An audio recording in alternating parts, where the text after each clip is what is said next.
Dieu a créé l'univers tout entier à partir du néant. Il a prononcé une parole et tout est venu à l'existence. S'il l'avait désiré, il aurait pu employer les anges pour construire un sanctuaire céleste et éternel. Cependant, cet honneur n'a pas été accordé aux anges, mais à nous, êtres humains. Dieu dit à chacun d'entre nous, j'éprouve la nostalgie, j'ai besoin de toi. Je désire un foyer où je peux me révéler avec abondance de paix et de vérité. C'est un mystère. Dieu désire un foyer bâti avec notre collaboration, où il se sent à son aise, et qui manifestera sa gloire et sa beauté. Tzion est un autre nom de la maison de Dieu. De Tzion, beauté parfaite, Dieu resplendit, psaume 52. La beauté de Dieu ne peut être vue que par le moyen de Tzion. Le terme église qui figure dans Éphésiens 3, 10 et 21 ne désigne pas une construction terrestre. C'est l'habitation céleste et éternelle de Dieu, laquelle doit contenir la plénitude de Dieu et manifester sa sagesse infiniment variée aux principautés et aux puissances. Tous ces différents noms tels que sanctuaire, habitation de Dieu, maison de Dieu, Sion et l'Église se rapportent à la même chose. Dieu éprouve la nostalgie car ce qui est dans son cœur ne peut pas être exprimé sans nous. Exactement comme nous aimons retourner au foyer pour partager avec nos bien-aimés toutes nos pensées, tous nos fardeaux qui ne peuvent pas être exprimés à d'autres. Dieu aussi désire partager avec nous son amour et ses pensées. Il désire un foyer où il peut pleinement s'exprimer sans réserve. Il nous accorde le privilège et l'honneur de construire un tel foyer, où il puisse nous témoigner son amour et en même temps manifester sa gloire à travers nous.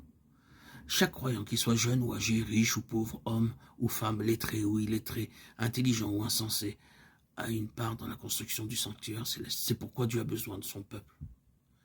Dans Exode 25, nous lisons qu'il était demandé à tous les Israélites d'apporter quelques matériaux que Dieu avait spécifiés en vue de la construction du tabernacle. Les femmes ont également une part importante dans cette construction. Hommes et femmes ont été affectueusement conviés à participer à la construction du tabernacle. Tout ministère et toute contribution ont été également importantes et nécessaires. Ils ont dû reconnaître que le ministère ou le don de chacun était aussi important que celui des autres. En apportant des bijoux, certains ont offert de cette façon de l'or, de l'argent et des pierres précieuses. Des femmes ont filé du poil de chèvre ou d'autres matériaux teints en bleu, en écarlate ou en pourpre. Des hommes ont amené des fils teints en bleu, en écarlate, en pourpre et du fin lin. Tous des matériaux très chers. L'or symbolise la divinité du Seigneur Jésus-Christ. Le bleu nous parle de sa nature céleste. Le pourpre de sa royauté. L'écarlate de son sang expiatoire. Et le fin lin de sa justice.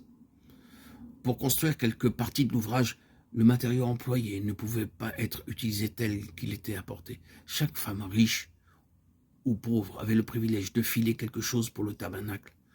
Cela ne requérait ni éducation ni diplôme. Dieu nous montre un mystère, à savoir que le ministère des femmes a autant de valeur que l'or et les pierres précieuses apportées par les hommes. À cause de leur service diligent, sage, dévoué et affectueux qui consistait à filer, l'œuvre s'est poursuivie sans encombre. Dieu, en nous sauvant, a un grand dessein en vue. Il a jeté sur nous son dévolu, afin que nous construisions son sanctuaire qui donnera satisfaction à son cœur. À nous d'accomplir pour lui ce que le ciel ni les anges ne peuvent réaliser. Dieu veut que nous soyons éternellement avec lui. Nous devons venir à la maison de Dieu pour apprendre tous ces mystères. C'est en venant au sanctuaire de Dieu qu'une réponse est donnée à nos questions et une solution à nos problèmes. Nous devons faire un certain sacrifice et nous rendre à la maison de Dieu pour y prier, pour y partager la communion fraternelle. C'est là que nos fardeaux seront enlevés et que nos œuvres porteront du fruit.